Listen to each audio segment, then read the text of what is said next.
पढ़ाई अब से है तेरा पहला प्यार, क्योंकि 60 सेकंड्स एकेडमी अब है तेरे संग यार। क्या आप जानते हो, जब आपको कभी चोट लगती है और खून बहता है तो कुछ दिनों बाद वो घाव अपने आप कैसे भर जाता है? वो नई स्किन कहाँ से आ जाती है?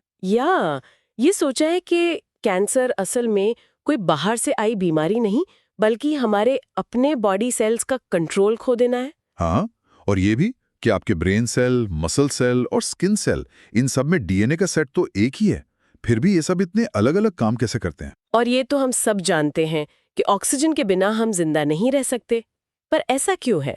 ऑक्सीजन हमारे बॉडी के अंदर करता क्या है? आज हम जानेंगे कि इन सभी सवालों का जवाब आज के topic cells the unit of life से कैसे जुड़ा है। नमस्कार, वेलकम टू 60 सेकंड्स एकेडमी। ये हमारी स्पेशल सीरीज है, understanding science concepts through application in real life. यहाँ हम सिर्फ फॉर्मूलाज नहीं रटते, बल्कि ये समझते हैं कि जेईई, नीट और बोर्ड्स के कॉन्सेप्ट्स हमारी रियल लाइफ से कैसे जुड़े हैं। हमारा गोल है लर्निंग को इंट्यूटिव, प्रैक्टिकल और एंजॉयबल बनाना। तो चलिए शुरू करते हैं सबसे कॉमन एग्जाम्पल से। मान लीजिए आपकी उंगली कट गई। हाँ, होता ही रहता है। खून बहता है, थोड़ा दर्द होता है और कुछ दिन में सब ठीक, वो घाव भर जाता है। पर वो भरता कैसे? उस नई स्किन को किसने बनाया? डैमेज टिश्यू को रिप्लेस किसने किया? ये तो कभी सोचा नहीं। इसका जवाब है सेल डिवीजन। हमारी जो एग्जिस्टिंग हेल्दी सेल्स होते हैं ना, वही डिवाइड होकर उस गैप को भरते हैं। अच्छा, तो मतलब कोई नई चीज कहीं बाहर से नहीं आती? बिल्कुल नहीं। और ये बायोलॉजी के एक बहुत ही फंडामेंटल प्रिंसिपल को दिखाता है। All new cells arise from pre existing cells. हर नया सेल एक पुराने सेल से ही आता है। एग्जैक्टली। इस आइडिया को रूडोल्फ विर्चो ने फॉर्मलाइज किया था। उनकी एक फेमस लाइन है, ओमनिस सेल्यूला ए सेल्यूला, जिसका मतलब यही हुआ, every cell comes from a pre existing cell. हाँ, तो ये जो वुंड हीलिंग है, ये इस बात का रोज का सबूत है। कोई स्पॉन्टेनियस जनरेशन नहीं होता, सिर्फ कंट्रोल्ड सेल्यूलर रेप्लिकेशन होता है। आपने एक शब्द यूज किया, कंट्रोल्ड। मतलब ये डिवीजन कंट्रोल में रहता है? हाँ, और यही सबसे कमाल की बात है। सोचिए अगर वो सेल्स डिवाइड करते ही चले जाएं तो वहां एक बम्प बन जाएगा, एक ट्यूमर जैसा कुछ। बिल्कुल, पर ऐसा नहीं होता। जैसे ही डिवाइड करते हुए सेल्स दूसरी तरफ के सेल्स को टच करते हैं, डिवीजन रुक जाता है। इस मैकेनिज्म को कहते हैं कॉन्टैक्ट इनहिबिशन। वाह, तो मतलब सेल्स को पता है कि कब शुरू करना है और कब रुकना है। एक डिसिप्लिन है। यही शब्द मैं ढूंढ रही थी, डिसिप्लिन। और ये डिसिप्लिन समझने के लिए हमें सेल के अंदर झांकना पड़ेगा। उसे एक बैग ऑफ केमिकल्स की तरह नहीं, बल्कि एक ऑर्गेनाइज्ड फैक्ट्री की तरह देखना होगा। एक फैक्ट्री? ये एनालॉजी इंटरेस्टिंग है। हाँ, एक highly sophisticated automated factory.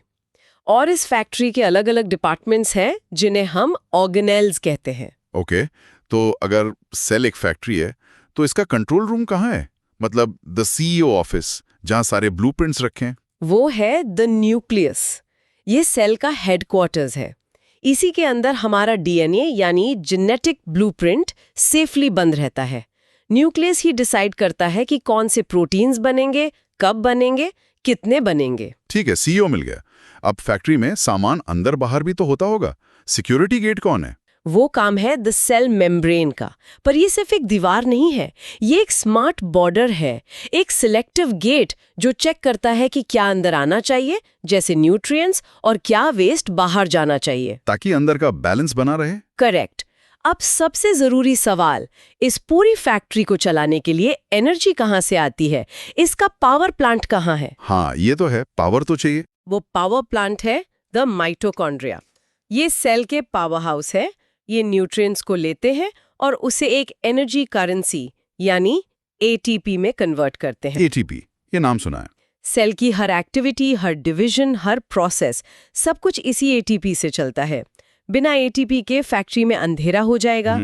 CEO, security, power plant. और वर्कर्स जो एक्चुअल काम करते हैं? वो है राइबोसोम्स। ये फैक्ट्री के असली वर्कर्स हैं। ये न्यूक्लियस से मिले इंस्ट्रक्शंस को पढ़कर प्रोटीन्स बनाते हैं। तो ये सब मिलकर काम करते हैं।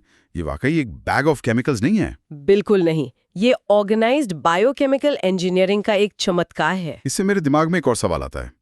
अगर ये सेल्स इतनी कमाल की फैक्ट्रीज हैं, तो हमारी बॉडी खरबों छोटे छोटे सेल से क्यों बनी है? हम कुछ 100 या 1000 बड़े-बड़े जायंट सेल से क्यों नहीं बने? ये एक बहुत ही लॉजिकल सवाल है और इसका जवाब लॉजिस्टिक्स में छिपा है। इसे कहते हैं surface area to volume ratio principle. सुनने में थोड़ा कॉम्प्लेक्स लग रहा है। पर है बहुत सिंपल। इमेजिन कीजिए एक सेल बड़ा हो रहा है। जैसे जैसे वो बड़ा होता है उसका वॉल्यूम मतलब फैक्ट्री का साइज बहुत तेजी से बढ़ता है। ठीक है। लेकिन उसका सरफेस एरिया मतलब फैक्ट्री का दरवाजा उतनी तेजी से नहीं बढ़ता। ओह, तो फैक्ट्री तो बहुत बड़ी हो गई पर सामान लाने ले जाने का दरवाजा छोटा रह गया। एग्जैक्टली ग्रिड लॉक हो जाएगा। अंदर के हिस्सों तक ऑक्सीजन तेजी से नहीं पहुंच पाएगा, न्यूट्रिएंट्स नहीं पहुंचेंगे और सबसे जरूरी वेस्ट प्रोडक्ट्स एफिशिएंटली बाहर नहीं निकल पाएंगे। तो सेल अपने ही वेस्ट में सफोकेट हो जाएगा। बिल्कुल। एफिशिएंट एक्सचेंज मेंटेन करने के लिए सेल्स को छोटा ही रहना पड़ता है। इसीलिए मल्टी सेल्यूलर ऑर्गेनिजम्स एग्जिस्ट करते हैं। एक बड़ा इनएफिशिएंट यूनिट होने से बेहतर है खरबों छोटे छोटे एफिशिएंट यूनिट्स का मिलकर काम करना। कमाल है। अब अगर सेल एक लिविंग यूनिट है तो लाइफ को और अच्छे से समझने के लिए हम किसी ऐसी चीज को देख सकते हैं जो जिंदा नहीं है, जैसे एक वायरस। बिल्कुल सही पॉइंट। वायरस एक बेहतरीन काउंटर एग्जाम्पल है। तो वायरस में ऐसा क्या है और क्या नहीं है जो उसे सेल से अलग बनाता है? देखिए, वायरस के पास जेनेटिक मटेरियल होता है, डीएनए या आरएनए, मतलब उसके पास ब्लूप्रिंट है। पर उसके पास क्या नहीं है? उसके पास फैक्ट्री नहीं है, उसके पास राइबोसोम्स नहीं है, मतलब वर्कर्स नहीं, उसके पास माइटोकॉन्ड्रिया नहीं है, मतलब पावर प्लांट नहीं, वो खुद से डिवाइड भी नहीं कर सकता। तो वो रिप्रोड्यूस कैसे करता है? उसे हमारे सेल्स की मशीनरी को हाईजैक करना पड़ता है। वो हमारे सेल में घुसता है और हमारे ही राइबोसोम्स और हमारे ही एटीपी को यूज करके अपनी हजारों कॉपीज बनाता है। मतलब वो हमारे ही रिसोर्सेज यूज करके हमें ही बीमार करता है। हाँ, इससे ये साबित होता है कि the cell is the smallest independent living unit.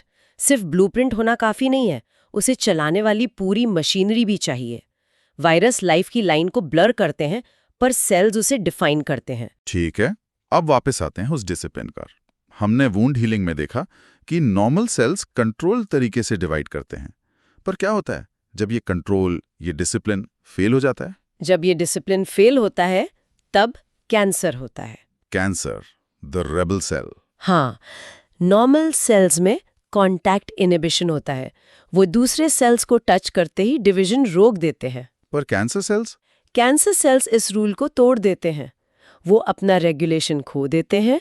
उनमें अनकंट्रोल्ड माइटोसिस होता है, मतलब अनकंट्रोल्ड डिवीजन। तो एक म्यूटेटेड सेल सिग्नल्स को इग्नोर करना शुरू कर देता है? हाँ, वो लगातार डिवाइड होता रहता है, एक ट्यूमर बनाता है और फिर दूसरे टिश्यूज पर भी हमला करता है। कैंसर किसी ऑर्गन की प्रॉब्लम नहीं है, ये सेल्यूलर डिसिप्लिन का ब्रेकडाउन है। डिजीज तब शुरू होती है जब सेल्स कोऑपरेट करना बंद कर देते हैं। एग्जैक्टली। ये सब जोड़कर एक और पैराडॉक्स सामने आता है। बॉडी के हर सेल में, चाहे वो न्यूरॉन हो या मसल सेल, डीएनए तो सेम है, एक ही ब्लूप्रिंट है। तो फिर ये इतने अलग अलग काम कैसे करते हैं? इस प्रोसेस को डिफरेंशिएशन कहते हैं। सोचिए, डीएनए एक बहुत बड़ी मैनुअल बुक है। हर सेल के पास पूरी की पूरी बुक है। ठीक है। लेकिन एक न्यूरॉन सिर्फ नर्वस सिस्टम वाला चैप्टर पढ़ता है, एक मसल सेल सिर्फ मस्कुलर सिस्टम वाला चैप्टर पढ़ता है। वो बाकी चैप्टर्स को एक तरह से इग्नोर कर देते हैं। अच्छा, तो वो मैनुअल के अलग अलग सेक्शंस को पढ़ते हैं? हाँ, और इसीलिए उनका स्ट्रक्चर उनके फंक्शन को फॉलो करता है। Structure follows function. न्यूरॉन को लंबे सिग्नल भेजने हैं तो वो तार जैसा लंबा है। आरबीसी को ऑक्सीजन पकड़ना है तो वो बाइकनकेव शेप का है ताकि सरफेस एरिया बढ़ जाए। हर स्ट्रक्चर के पीछे एक इंजीनियरिंग लॉजिक है। बिल्कुल। और इस पूरी इंजीनियरिंग को, इस पूरी सोसाइटी को चलाने के लिए फ्यूल चाहिए। Yes, energy, oxygen. हमने माइटोकॉन्ड्रिया और एटीपी की बात की थी। रियल लाइफ में इसका सबसे बड़ा एग्जाम्पल क्या हो सकता है? Heart attack. Heart attack. हाँ, जब हार्ट अटैक होता है तो ब्लड फ्लो रुक जाता है। हाँ, ब्लड फ्लो रुकने का मतलब है ऑक्सीजन सप्लाई का बंद हो जाना। और ऑक्सीजन के बिना माइटोकॉन्ड्रिया एटीपी नहीं बना सकते। सेकंड्स के अंदर, कुछ ही सेकंड्स में पावर प्लांट बंद हो जाता है, एटीपी प्रोडक्शन ठप, और बिना एनर्जी के हार्ट के मसल सेल्स मरना शुरू हो जाते हैं। तो माइक्रोस्कोपिक स्केल पर एनर्जी फेलियर यानी एटीपी ना बनना मैक्रोस्कोपिक स्केल पर ऑर्गन फेलियर बन जाता है। हमारी हर एक धड़कन सेल्यूलर रेस्पिरेशन पर डिपेंड करती है। लाइफ का मतलब है सस्टेन्ड एटीपी प्रोडक्शन, और उसके लिए ऑक्सीजन एसेंशियल है। तो आज हमने देखा कि कैसे सेल्स की एक बेसिक अंडरस्टैंडिंग हमें ये सब कुछ समझाती है। हाँ, कि घाव क्यों बढ़ते हैं, कंट्रोल डिवीजन की वजह से। कैंसर क्यों होता है, लॉस ऑफ रेगुलेशन की वजह से, ऑक्सीजन क्यों इसेंशियल है? एटीपी प्रोडक्शन के लिए, और वायरस को होस्ट की जरूरत क्यों है? क्योंकि उसके पास अपनी सेल्यूलर मशीनरी नहीं है। The body is a coordinated society of trillions of cells. बिल्कुल। हेल्थ का मतलब है सेल्यूलर हार्मनी और डिजीज का मतलब है सेल्यूलर डिसफंक्शन।